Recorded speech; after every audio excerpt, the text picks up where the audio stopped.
ಕಿರೀಟಕ್ಕಾಗಲ್ಲ, ಶಿಲುಬೆಗಾಗಿ ನಡೆಯುವವರನ್ನೇ ದೇವರು ರಾಜ್ಯಕ್ಕಾಗಿ ಆರಿಸಿಕೊಳ್ಳುವಂತವನಾಗಿದ್ದಾನೆ. 2ನೇ ಸಾಮ್ಯೇಲ ಪುಸ್ತಕ 15:21 ದೇವರ ವಾಕ್ಯ ನೋಡ್ತಾ ಇದ್ದೇವೆ. ಅರಸನು ಎಲ್ಲಿಗೆ ಹೋಗುವನು, ಬದುಕಿರಲಿ ಸಾವಿರಲಿ, ನಿನ್ನ ದಾಸನಾಗಿರುವಂಥ ನನ್ನ ಜೀವದಾಣೆ, ಅಲ್ಲಿಯೇ ನಾನು ಕೂಡ ಇರ್ತೇನೆ ಎಂಬುದಾಗಿ. ಪ್ರಿಯ ದೇವರ ಸವಿಯೇ, ಇಂದು ದೇವರೊಂದು ಪ್ರಶ್ನೆ ಮುಂದಿಡ್ತಾ ಇದ್ದಾನೆ. ನೀನು ನನ್ನನ್ನು ಹುಡುಕುತ್ತಿರುವಂಥದ್ದು ನನ್ನ ಕೈಯಲ್ಲಿರುವ ಆಶೀರ್ವಾದಗಳಿಗೋಸ್ಕರವೋ ಅಥವಾ ನನ್ನ ಹೃದಯಕ್ಕಾಗಿಯೋ ಎಂಬುದಾಗಿ. ಪ್ರಿಯ ದೇವರ ಸಭೆಯೇ, ಬೈಬಲಲ್ಲಿ ಒಂದು ಕ್ಯಾರೆಕ್ಟರ್ ನಾವು ಕಾಣ್ತಾ ಇದ್ದೇವೆ. ಆತನು ಗಿತ್ತೀಯನಾಗಿರುವಂಥ ಇತ್ತಿ. ಬೈಬಲ್ನಲ್ಲಿ ಹೆಚ್ಚು ಮಾತನಾಡಲ್ಪಟ್ಟ ಒಂದು ವ್ಯಕ್ತಿ ಅಲ್ಲ. ಅವನು ಇಸ್ರಾಯೇಲ್ನಲ್ಲ, ಅವನು ದಾವೀದನ ಸಂಬಂಧಿಕನೂ ಅಲ್ಲ, ಅವನು ಸೈನ್ಯದ ಮುಖ್ಯಸ್ಥನೂ ಅಲ್ಲ. ಪ್ರಿಯರೇ, ಅವನು ಹೊಸದಾಗಿ ಬಂದಿರುವಂಥ ಒಬ್ಬ ಪರದೇಶಿ ನೋಡ್ರಿ.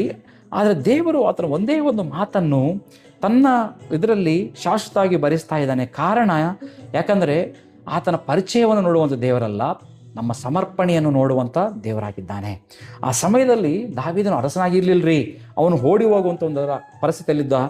ತಲೆಯ ಮೇಲೆ ಕಿರೀಟ ಇರಲಿಲ್ಲ, ಕಣ್ಣಿನಲ್ಲಿ ಕಣ್ಣೀರಿತ್ತು, ಅರಮನೆ ಇರಲಿಲ್ಲ, ಮರಳುಗಾಡಿನ ದಾರಿಯಾಗಿತ್ತು. ಪ್ರಿಯರೇ, ಅಂತಹ ಸಂದರ್ಭದಲ್ಲಿ ದಾವೀದನು ಇತ್ತಿಯನಿಗೆ ಹೇಳ್ತಾ ಇದ್ದಾನೆ, ನೀನು ಹಿಂತಿರುಗಿ ಹೋಗು, ನನ್ನೊಂದಿಗೆ ಬರಬೇಡ, ಬಂದರೆ ನಿನಗೆ ಕಷ್ಟ ಮಾತ್ರ ಸಿಗುತ್ತದೆ ಎಂಬುದಾಗಿ. ಆದರೆ ಇತ್ತಿಯನು ಹೇಳಿದ ಮಾತು ಇಡೀ ಇತಿಹಾಸವನ್ನೇ ಅಲ್ಲಿ ಬದಲಾಯಿಸ್ತಾ ಇದೆ. ಅರಸನು ಎಲ್ಲಿ ಹೋದರೂ ಬದುಕಿರಲಿ ಸಾವಿರಲಿ, ನಾನು ನಿನ್ನನ್ನೇ ಹಿಂಬಾಲಿಸ್ತೇನೆ ಎಂಬುದಾಗಿ. ಆತನು ಕಿರೀಟವನ್ನು ಅನುಸರಿಸಲಿಲ್ಲ ಪ್ರಿಯರೇ, ವ್ಯಕ್ತಿಯನ್ನು ಅನುಸರಿಸಿದ್ದಾನೆ. ಸಿಂಹಾಸನವನ್ನು ಪ್ರೀತಿ ಮಾಡಲಿಲ್ಲ, ರಾಜನನ್ನು ಪ್ರೀತಿ ಮಾಡ್ತಾ ಇದ್ದಾನೆ. ಇದೇ ಅಲ್ವಾ ನಿಜವಾದ ಶಿಷ್ಯತ್ವ? ಇವತ್ತು ಅನೇಕರು ಯೇಸುವನ್ನು ಹಿಂಬಾಲಿಸ್ತಾ ಇದ್ದಾರೆ.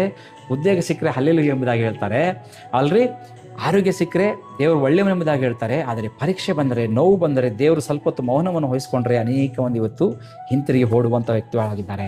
ಆದರೆ ನಿಜವಾದ ಶಿಷ್ಯತ್ವ, ನಿಜವಾದ ವಿಶ್ವಾಸ ಈ ರೀತಿ ಹೇಳುವಂಥದ್ದಾಗಿದೆ. ಕರ್ತನೇ, ಪ್ರಭುವೇ, ನಿನ್ನ ಕೈಯಲ್ಲಿರುವ ಆಶೀರ್ವಾದ, ನಿನ್ನ ಕೈಯಲ್ಲಿ ಆಶೀರ್ವಾದ ಇರದಿದ್ದರೂ ಸಹ ನನ್ನ ಕೈ ನಿನ್ನನ್ನು ಎಷ್ಟು ಮಾತ್ರಕ್ಕೂ ಬೀಳುವುದಿಲ್ಲ. ನೀನು ಕೊಟ್ಟಿದ್ದಕ್ಕಾಗಲ್ಲ, ನೀನು ಯಾರು ಎಂಬುದಕ್ಕಾಗಿ ನಾನು ನಿನ್ನನ್ನು ಪ್ರೀತಿಸ್ತಾ ಇದ್ದೇನೆ ಎಂಬುದಾಗಿ.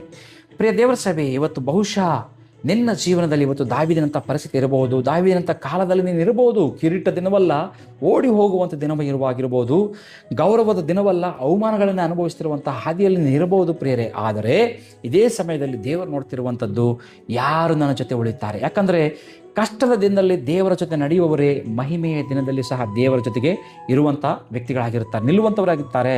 ನೋಡ್ರಿ, ದೇವರು ಜನಸಮೂಹವನ್ನು ಹುಡುಕುವುದಿಲ್ಲ, ಕೊನೆಯವರೆಗೂ ನಿಲ್ಲುವ ಒಬ್ಬ ಇತ್ತಿಯನನ್ನು ಹುಡುಕುವಂಥವನಾಗಿದ್ದಾನೆ. ಕಿರೀಟಕ್ಕಾಗಿ ಬರುವವರು ಅನೇಕರಿದ್ದಾರೆ, ಆದರೆ ಶಿಲುಬೆಗಾಗಿ ನಡೆಯುವವರು ಕೆಲವರು ಮಾತ್ರ. ಆ ಕೆಲವರಲ್ಲಿ ನೀನು ಒಬ್ಬನಾಗಿರ್ಲಿಕ್ಕೆ ಇಷ್ಟಪಡ್ತಾ ಇದೆಯಾ?